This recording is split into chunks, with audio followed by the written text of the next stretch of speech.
Good afternoon, CFM. This is Coach Matt with our Tuesday workout. Good old-fashioned cardio today. Let's begin with 2 rounds of the warm-up, a 400-meter jog on the first round, a 200-meter jog on the second round. After that, when you get back, I want you to do some drinking birds. So let's loosen up the hamstrings a little bit from our deadlifts from yesterday. After your drinking bird, we can go into our Cossack squat.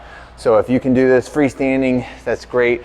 Try to get the same depth wherever you are. So if you get all the way down when you're hanging onto the rig, try to get all the way down when you're on the open floor. Next one, you can keep your feet wide, do some sumo inchworms. So plant your hands in between your feet, walk yourself out. Optional push-up at the front end of that, and then walk yourself back. And then wrist walks is the last one. So I like to get on the ground for this, and I kind of use my fingers to pull my hands over and then press the tops of my hands to the ground and then walk them back, right? And you can do these from the inside to the outside as well, but just stretch both directions of wrist, hand, and forearm. After we finish those 2 rounds, then we can grab our slam ball, and this is really the only equipment we need for this workout. It is running slam balls and burpees. The number of slam balls and the number of burpees kind of flip-flop as you go through the workout. So it's going to be 3, 2, 1, go. It's a 4-time workout, which means the whole thing is one large cardio piece. Start off with 800 meters of running and then come back for 35 reps of the slam ball. So that is ball reach overhead, slam and try to catch it on the bounce. When you slamming it, as you're going from this all the way opened position right here to this flexed and closed position, try to minimize the amount of curling that your back does. Try to maintain that nice braced neutral spine even when you slam that ball to the ground with a little bit of velocity. And then 15 burpees. So body all the way to the ground, body all the way off the ground. As you go through the next round, it is 25 and 25. As you go to the final round, 15 slam balls, 35 burpees, and then you are done, right? At the end of this, there is some extra credit available if anybody would like that. I'd say 12 to 15 minutes depending on how fast you go through it, and I'd get anywhere between 2 to 3 rounds.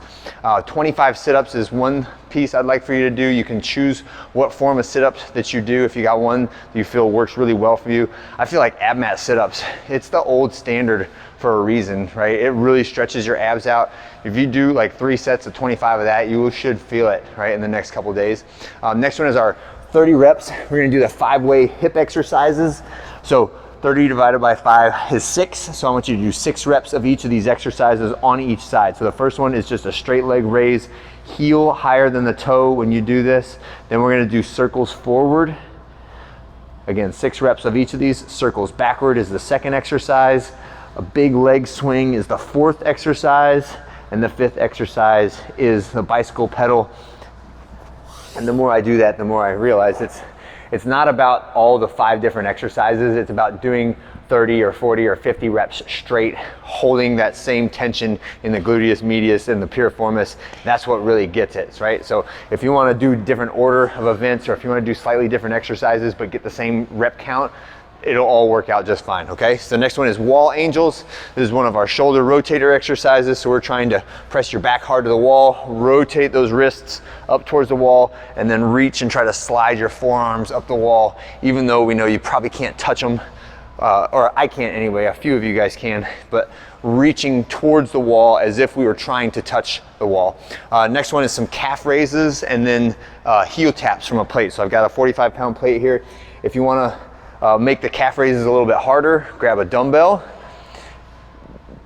And you wanna hear something funny? I've had people ask me, do I have to do 25 reps in the right hand and 25 reps in the left hand? And I'm like, you're missing the point, dude, right? 25 reps of a calf raise. And then 15 reps on each side of our single leg heel tap, right? So reach down, tap that heel, squeeze and extend.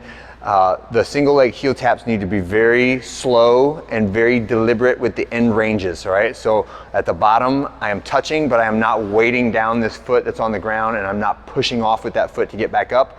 And at the top, I'm squeezing the quad, squeezing the glute, right? And keeping that foot off the ground the whole time, okay? That's it. And on the single leg heel taps also, do all 15 on one leg and then switch all 15 on the other leg. And that's your extra credit for today, should you choose to partake. All right, that's it. Have a good one.